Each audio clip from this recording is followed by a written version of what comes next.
আমি বুঝি না হুজুররা কয় টাকা বেতন পা সব সময় দিন নতুন নতুন পাঞ্জাবি গায়ে দেয়। কালি তাই নাকি হুজুর দেখলাম আজকে বউ নিয়ে মার্কেটে গেল। হুজুরের বউলে মার্কেটে গেল মানে হুজুরের বউর মুখ কি কুলো নাকি?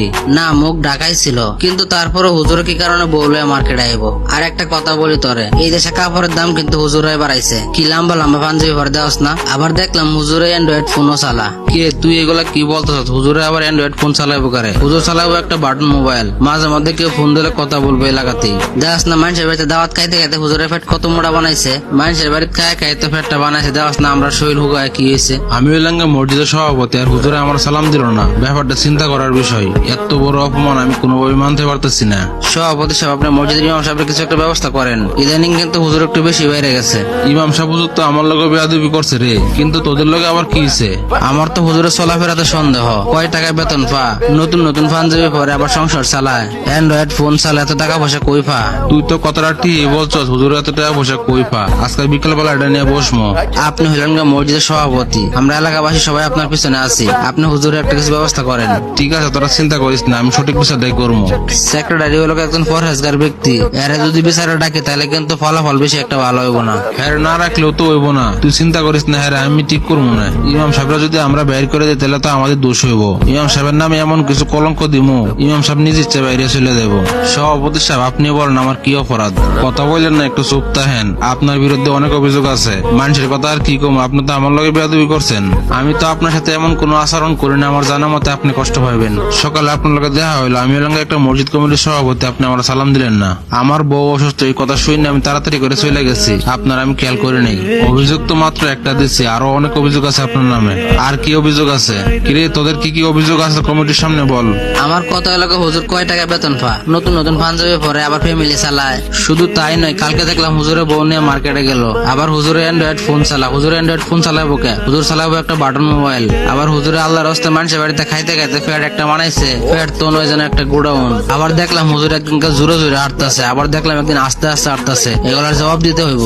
সভাপতি সাহেব, ইমাম সাহেব তো কইছে ওনার বউ অসুস্থ, তাই শুনে তাড়াতাড়ি করে গেছে, আপনার খেয়াল করে নাই। তাছাড়া হুজুর কি কারণে আপনার প্রত্যেকদিন সালাম দেবো আগে আগে? আপনিও তো পারেন একদিন আগে আগে সালাম দিতে। আমি কি কারণে আগে সালাম দেবো? আমি হলাম মসজিদের সভাপতি।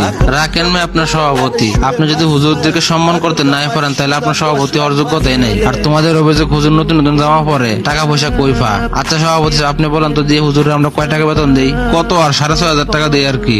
আচ্ছা তোমরা কি কেউ শুনছো হুজুরের কাছ থেকে টাকা পয়সা পাবা? হুজুর কেউ টাকা পয়সা মেরে দিছে?